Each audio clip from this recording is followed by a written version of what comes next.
नमस्कार दोस्तों इस समय हम आपके साथ जब चर्चा करने आए हैं तो मैं ही सोच रहा था कि क्या देश के हालात हैं, क्या चीज़ें हैं जिनको लेकर के आज हम परेशान हैं।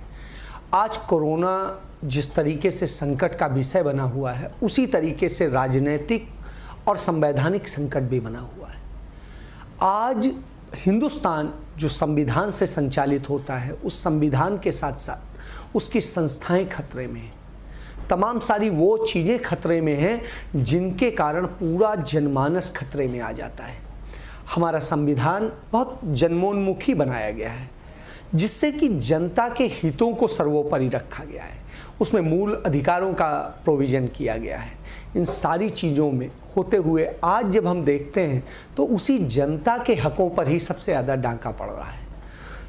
जहाँ पर भी देखिए, मैं आज सुबह यूपी की एक खबर आई थी कि यूपी में गोंडा में एक किडनैपिंग हो गई और उसमें वहाँ पर जो है किडनैपिंग के बाद में, हालांकि ये अच्छी सुखद खबर भी है उसके साथ कि वो बरामद भी हो गया, लेकिन ये हो क्यों रहा है? जब हम एक तरफ कह रहे हैं कि हम कानून का शासन स्थापित कर रहे हैं, तब दूसरी तरफ इस तरह की घटनाएं लगातार कम होने की बजाय बढ़ रही हैं, क्योंकि अस्थिरता है।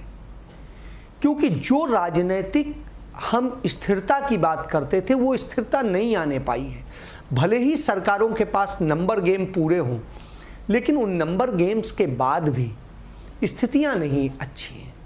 जहां एक तरफ राजस्थान कोविड से लड़ रहा था और उसने बहुत अच्छा एक मॉडल स्थापित किया था हिंदुस्तान में, उस मॉडल से को आगे बढ़ाने में और वो दूसरे राज्यों की भी मदद करने लगा था, और आज वही राजस्थान परेशान है। क्यों परेशान है?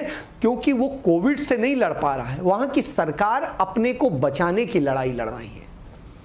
वहाँ पर संवैधानिक संकट भी खड़ा हुआ है। तमाम संवैधानिक संस्थाएं आपस में टकरा रही हैं। कभी राज्यपाल विधायिका से टकरा रहा है, कभी कार्यपालिका से टकरा रहा है, कभी विधायिका और न्यायपालिका टकरा रही है, तो कभी कोई स्थितियां हैं। इन सब स्थितियों के पीछे हम यदि कहें इनके पीछे क्या है, मैं इस पर नहीं जाना चाहता हूं। मैं इस पर जाना चाहता हूं कि जनता ने जनता के लिए, जनता के हितों को साधने के लिए आपको चुना है और आप उनको संरक्षित कीजिए। उनको संरक्षित करने के लिए आपको एक मशीनरी दी गई है, ब्यूरोक्रेसी दी गई है, पुलिस दी गई है और तमाम संस्थाएं दी गई हैं, जांच एजेंसियां दी गई हैं, लेकिन उन एजेंसियों का इस्तेमाल आज जनता के लिए ना होकर के अपनी सत्ता स्थापित करने के लिए हो रहा है।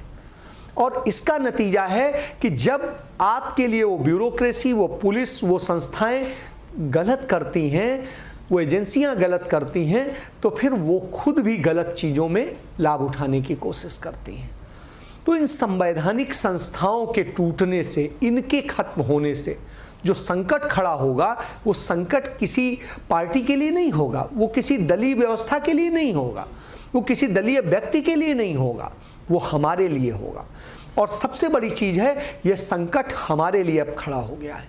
हम अब न सड़क पर सुरक्षित हैं, न घर में सुरक्षित हैं, और न ही अपने कार्यस्थल पर सुरक्षित हैं। देश की सीमाओं की स्थिति खराब है। देश की सीमाओं में ये स्थिति यह है कि राजनेता, हमारे सरकार के जो लोग हैं, जिम्मेदार लोग हैं, वो बोलते कुछ हैं, होता कुछ है। जब तहकीकात की जाती है तो पता चलता है स्थितियां बिल्कुल अलग हैं। हमने डोकलाम में कहा कि हम जीत गए, हमने पता नहीं क्या कर लिया। असलियत ये है कि डोकलाम में आप जाइए, जिस सड़क के लिए हम विवादित थे, आज वो सड़क बन के तैयार है और चाइना ने बना लिया। आज हम जब जाते हैं, लद्दाख में देख रहे हैं और दूसरी जगह देख रहे हैं, तो वहाँ पर देख रहे हैं कि जिसे चाइना को फिंगर 8 के पीछे होना चाहिए था, वो फिंगर 5 तक बैठी हुई है। मतलब 8 किलोमीटर का करीब रेंज उसने कब्जा कर रखा है। हम कहते हैं कि हमारे से कोई उसने न जमीन ली है, न चीज़ें ली है। इसी तरीके से हम कहते हैं कानून का राज स्थापित हो गया है, पुलिस राज स्थापित। तो हम कुल मिलाकर के शासन को ख़त्म कर रहे हैं। ये संस्थाएं बिगड़ रही हैं। हमें इन संस्थाओं को बचाने के लिए सोचना चाहिए। आप भी सोचिए, हम भी सोचेंगे। धन्यवाद।